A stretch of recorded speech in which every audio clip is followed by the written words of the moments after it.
Oiê, tô vendo o pessoal entrando aqui. Eu vou esperar um pouquinho, tô só colocando o tema. Tudo bem, gente? Entrei atrasada. Falei que eu ia entrar meio de meia e não consegui. 2 minutos, vocês me perdoam? Não consegui entrar no horário. Tudo bem, prometo que a live vai ser rápida e ao mesmo tempo com muita informação. Então, quem tá aqui comigo agora é a hora. Tem bastante gente nova chegando. Quem sou eu na fila do pão, né? Eu sou Fernanda Carreiro, sou mãe da Diana e do Pedro, sou fisioterapeuta e educadora física. A minha jornada com sono começou no sono da Diana. Eu estudei sobre tudo e eu não sabia que eu precisava cuidar do sono, né? Achei que era um processo natural, de simplesmente fecha o olho e dorme. E aí, quando a Diana começou a não dormir, quando a Diana começou a ter muita resistência, foi muito difícil.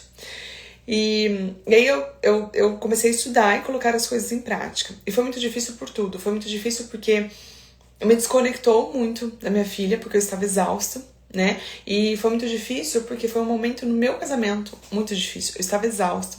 Pra alguém, a culpa tinha que sobrar. E claro que era pro João.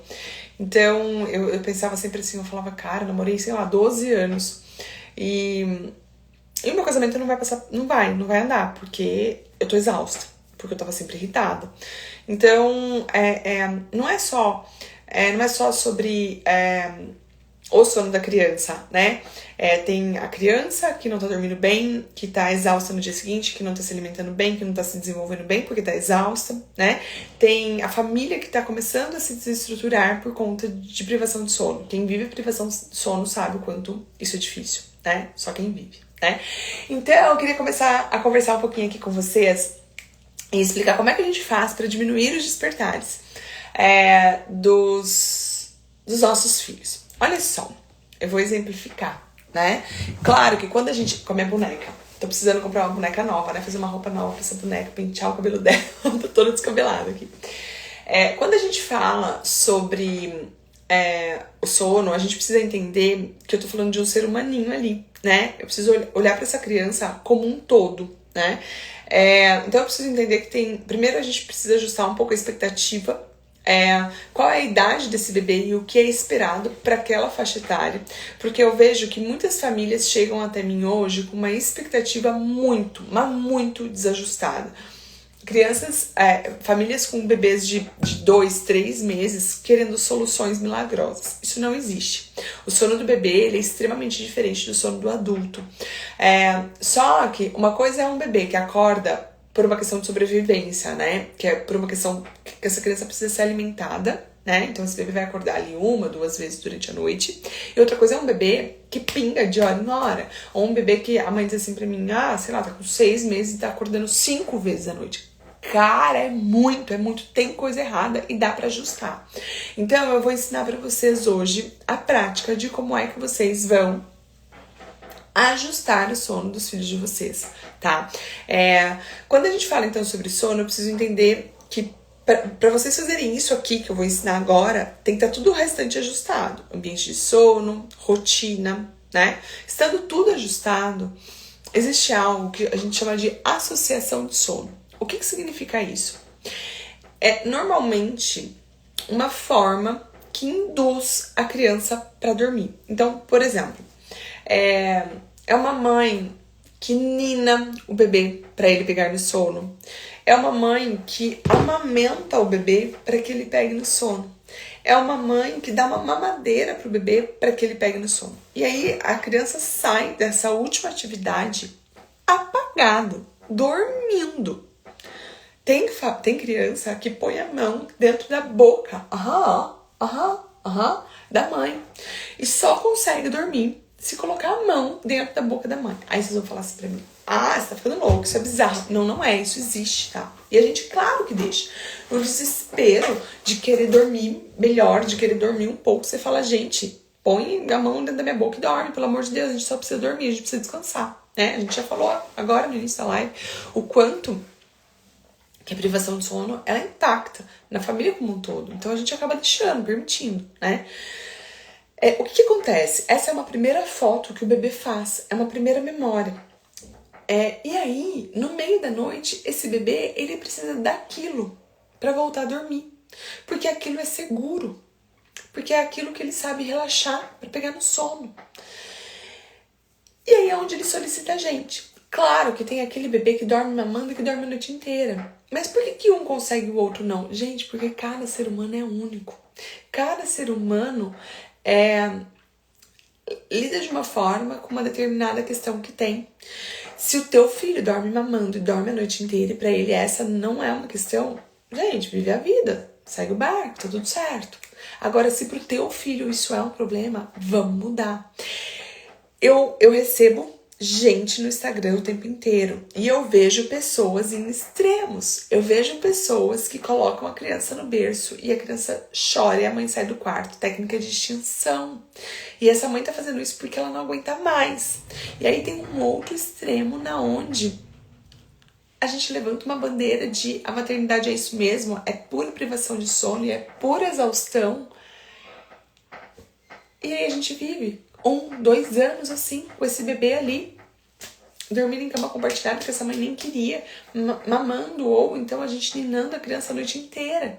No dia seguinte ninguém tá bem. Então não tem só esses dois caminhos. Não tem que estar em nenhum desses dois. A gente tem que achar e trilhar o caminho do meio, onde a gente vai ofertar para os nossos filhos bons hábitos de sono. Presta atenção no que eu tô falando para vocês. A gente vai iniciar no primeiro momento da noite. A gente vai sentar, se essa criança tem o hábito de dormir mamando e depois acorda 400 vezes pra mamar, faz ó, já te sai do peito, a gente vai tirar essa criança do peito acordada. Vai acender uma luz no corredor, vai dar mamar pra essa criança, seja na mamadeira ou seja no peito. A hora que a criança estiver quase relaxando, a gente vai tirar, vai levantar a criança aqui pra ela entender que saiu do peito ou saiu da mamadeira.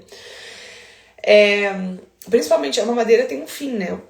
O peito não. Então a hora que essa sucção ela começar a ficar assim, ó, aí para, e para. A gente vai tirar do peito. Ou então troca pro outro peito. Mas terminou, já deu um tempo suficiente, eu vou trazer pro colo. Nesse momento vai ter protesto. E aí eu vou falar mais pra vocês. Eu não acredito na mudança sem protesto. Ai, mas Fernanda, você não é contra? Gente, eu não gosto da ideia de abandonar a criança no berço. E de, tipo, achar que a criança tá pronta pra se regular. Não tá. Não tá. Criança não se regula. Criança se corregula. Ela precisa de um adulto para ajudar. Agora, uma coisa é eu abandonar a criança, outra coisa é eu permitir. Eu vou estar aqui, eu te dou o colo, eu digo, olha, a primeira mudança é que você não vai dormir mamando, você vai dormir no meu colo. Fernanda, mas o meu filho chora. Vocês sabiam que o choro é uma forma de aliviar também essa desorganização que muitas vezes a criança está sentindo por conta desse sono? Já pensaram nisso? Porque a gente não pensa, né? A gente simplesmente quer silenciar um choro. Penso que um ponto importante é pensar que esse choro ele pode vir por conta da desorganização que a criança está tendo. Por conta que está muito cansado. E aí, naquele momento que a gente está fazendo uma mudança, é um protesto, é a forma que ela tem de comunicar isso. Mas ela tá no seu colo. Eu vejo hoje muitas famílias trabalhando muito e se sentindo muito culpada com isso. E às vezes tendo esse único momento para ficar com seus filhos. Então eles fazem simplesmente o que a criança quer. E aí a gente tem um dano ainda maior. A gente tem famílias que não estão juntas, né? Que não tá ali, não tá nesse momento de conexão, não tá presente. E aí mais ainda no momento que tá junto, não colocando limites importantes na educação da criança. Não limite é cuidado, sabe? Direcionamento ele é cuidado. A gente tem que enxergar dessa maneira. Quando a gente deixa a criança fazer o que a criança quer, do jeito que a criança quer, a criança se sente insegura. Tem uma desordem ali, sabe? Então, a primeira coisa é, não vai dormir mamando. Tem outra forma? Tem. Coloca uma atividade no meio. Terminou de mamar, vai escovar os dentes. Ou dá a mamada antes do banho. Vai entrar e vai fazer a primeira troca. Não dorme mais mamando, dorme agora no colo. Fer, meu filho, além de mamar, puxa meu cabelo ou põe a mão na boca. O que eu faço? Gente, limita. Não vai pôr a mão dentro da minha boca. Não vai puxar o meu cabelo. Como é que eu faço? Fecha a boca? Faz um coque. Ah, mas ele vai chorar. Gente, choro faz parte do processo. Eu tô aqui, eu vou acolher. Eu não tô abandonando. Eu só tô permitindo que o meu filho se expresse. Quando o filho for adulto, vier aqui te contar um trem e ele tiver vontade de chorar porque ele tá nervoso, como você vai falar, ele vai chorar, você vai permitir. Ele vai colocar isso pra fora. É uma forma de se regular. Nós, adultos, estamos todos muito perdidos, porque a gente simplesmente tentou...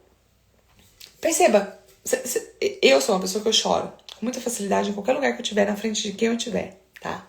Mas eu percebo o quanto isso é raro. Eu percebo o quanto as pessoas se seguram e não choram, e elas se colocam de capa de forte e lidam com aquilo.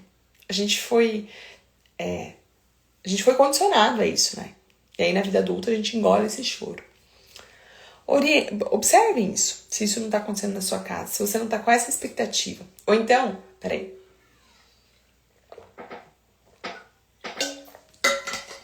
Uma falsa expectativa de que se meu filho estiver chorando, é porque eu não tenho controle sobre qualquer questão que ele está passando. E aí também é uma expectativa muito errada, porque eu não tenho de fato esse controle. O que eu posso fazer enquanto mãe é acolher, é direcionar, mas eu não tenho controle sobre como é que meu filho vai responder a isso, tá? É bem importante que isso seja bem claro, tá? Então agora a gente já entendeu, já foi colocado isso em prática e a criança dorme ninando. Teve um protesto ali, e aí a minha orientação é, dê esse colinho bem apertadinho. Olha aqui, ó, bem apertadinho. Ah, mas o meu filho joga o corpo atrás. Minha filha também jogava, mas dá esse colinho apertadinho. E aí a gente vai precisar entender que cada faixa etária, tô vendo o cliente de consultoria entrando aqui, ó, que bonitinha, Lu. Ó, cada faixa etária tem uma necessidade, né? Então tem aquela criança que ainda de fato precisa mamar. E eu não vou conseguir tirar todas as mamadas dessa criança. Então lá, a criança com certeza dá. Ó, a Lu perguntando, neném de 1 ano ainda dá tempo de desassociar? Dá. Eu atendo crianças até 3 anos. Com certeza dá. Eu acho engraçado. Vou falar uma coisa que, ó, já que você puxou esse assunto, vou te falar uma coisa. Quando o bebê tem 3 meses e a mãe me procura, ela me fala assim, mas não é muito cedo? E aí aquela mãe com o bebê de 1 ano, às vezes um ano normalmente não pergunto, mas 1 ano e meio, assim, quase 2 anos, fala, mas já não é tarde? Eu falo, gente, mas 1 hora é cedo, outra hora é tarde? Não. A gente precisa organizar a partir do momento que não tá funcionando bem as coisas, sabe? Então, assim, um bebê ali até 6 meses vai precisar normalmente, aliás, um bebê até 6 meses, a grande maior parte mama 2 vezes durante a noite. Tem alguns que precisam de 3 mamadas. A gente consegue organizar, sempre tentando melhorar, porque o sono vai mudando o tempo todo. O sono muda o tempo todo, não é linear, exato. Até 6 meses é de 2 a 3 mamadas. De 6 meses a 8 meses, 2 mamadas normalmente. Ali, com 8 meses, a janta já tá. A introdução alimentar já entrou, o jantar já tá ok. A gente consegue deixar em 1 mamada. Com 10 meses pra frente, a gente já consegue, na grande maior parte das vezes, não mamar mais à noite, tá? Claro que isso depende muito de cada criança. E aí é muito importante que a gente olhe para os nossos filhos. Mas, meu filho mama 4 vezes à noite com 9 meses. É muito, tá desorganizado. Teu filho, na verdade, ele tá associando o peito à mamadeira para dormir, tá? Então, assim, você vai colocar teu filho pra dormir agora ninando. Um colinho bem apertadinho. Dormiu, você vai transferir. Você vai alimentar ele quando for necessário. Então, vamos supor, o bebê tá com, 9 meses. Ele vai mamar 1 vez à noite. Então, 1 vez, né, no meio ali da noite, você vai escolher pra dar mamar. No outros momentos, você vai acolher o teu filho no colo, tá? Aí, depois, a gente vai mudar. A gente vai começar a ninar menos o bebê. Dar um colo mais parado. A hora que o bebê começar a aceitar isso, a gente vai para a próxima fase, onde a gente começa a colocar o bebê menos adormecido no berço. Se o bebê chorar, você volta com ele pro colo. Aí, esse bebê vai começar a ir acordadinho. Você vai dando uns tapinhas no bumbum. Conforme ele vai ficando tranquilo ali, você vai diminuindo esse estímulo e vai permitindo que ele faça um movimento mais por ele. Que ele consiga ir explorando o berço, que ele consiga ir se aconchegando cada vez mais ali. O que eu vejo é que muitas vezes a gente não consegue ser consistente nisso, porque a criança chora, a gente tá cansado e a gente se bagunça. Então é importante que a gente tenha uma estratégia e a gente consiga colocar isso em prática de forma consistente. Porque pensa comigo, se um dia eu passo uma mensagem pro meu filho e no outro eu passo outra, como que eu posso esperar que essa criança consiga construir um hábito se a cada dia eu passo uma mensagem para ela inconsistente? Ela nunca sabe o que ela pode ofertar. Então, foca em ir diminuindo os estímulos para que essa criança pegue no sono e vá cada vez mais acordada para o berço. Fernanda, o que isso vai melhorar os despertares, meu? Gente, se a criança sabe emendar os ciclos de sono, ela de fato só vai despertar quando ela tiver um desconforto. Agora, se essa criança não souber e tiver uma demanda de algo que necessite dessa mãe, ela mais ou menos a cada troca, ela vai precisar de ajuda. Entende? Meu bebê vai fazer 9 meses, mas está acordando às 4h20. Ele costuma dormir às 17h50, 18h30, dentro desse intervalo. Acordada às 21 e depois às 2 da manhã, consequentemente às 4h20. Talvez você tenha que reorganizar a rotina. Para algumas crianças funciona colocar para dormir cedo. O meu filho, Pedro, eu não coloco 5, eu acho assim, 10 para 6 eu acho muito cedo, mas a partir das 6 horas, 6h30, eu já coloco o Pedro para dormir quando necessário. Mas o que eu sei é que o Pedro tem necessidade de 12 horas de sono e ele corre as 12 horas bem. Mas tem algumas crianças que não correm, e aí talvez você precise entender que você vai ter que fazer um ajuste na rotina para colocar o teu filho para dormir um pouquinho mais tarde, tá? Então, essas mudanças, essa nova forma do adormecer, trazer essa consistência, ela é muito importante. Entender sim que o sono ele não é linear e que você vai ter sempre que ir vigiando. É como um hábito alimentar. A gente sempre tem que ir vigiando, organizando, para que a gente possa colocar ajustes necessários naqueles momentos e o bebê assim consiga seguir dormindo, sabe? Bem, né? A Lô falou assim, meu filho quando dormia cedo assim, também tinha esse problema. É porque assim, ó, tem criança que tem necessidade de 12 horas de sono, e aí flui bem dormir, tipo 6h30. Agora, aquela criança que não tem, por exemplo, a Diana não tinha necessidade nessa faixa etária de 12 horas, ela tinha de 10 horas. Então, se eu colocasse ela para dormir muito mais cedo, ela acordaria mais cedo. Então, aí a gente precisa mensurar que cada criança é única, e aí você precisa ir fazendo os testes e entendendo essa organização. Só que assim, ó, para colocar teu filho para dormir mais tarde, Thaline, você vai ter que provavelmente colocar uma soneca a mais, porque ele não vai aguentar ficar todo esse tempo acordado. Tá? Eu acho que esse é um ponto talvez importante da gente pensar, tá? Gente, essa, como eu falei pra vocês, seria uma live rápida. Eu espero ter contribuído com vocês, né, com esse conteúdo. E a gente marca de fazer mais uma live essa semana, uma semana que vem, tá bom? Beijo grande pra vocês.